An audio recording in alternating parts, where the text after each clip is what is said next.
কৃষিখাতের আধুনিকায়ন, পুষ্টি, নিরাপত্তা, উদ্যোক্তা তৈরি ও জলবায়ু পরিবর্তনের প্রেক্ষাপটে কৃষকদের সক্ষমতা বৃদ্ধিতে পার্টনার প্রকল্পের আওতায় কৃষি সম্প্রসারণ অধিদপ্তরের উদ্যোগে program on agricultural and transformation for nutrition, entrepreneurship and resilience in Bangladesh প্রকল্পের আয়োজনে ময়মনসিংহের ত্রিশালে কৃষকদের নিয়ে দিনব্যাপী পার্টনার কংগ্রেস অনুষ্ঠিত হয়েছে।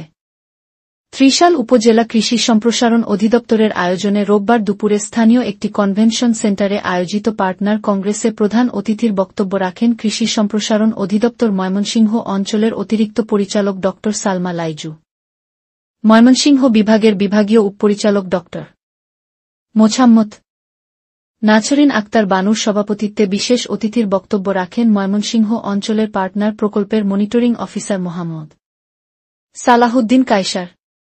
অনুষ্ঠানে স্বাগত বক্তব্য প্রদান করেন উপজেলা কৃষি কর্মকর্তা তানিয়া রহমান ও অনুষ্ঠান সঞ্চালনা করেন কৃষি সম্প্রসারণ অফিসার মাহমুদা তাহমিনা।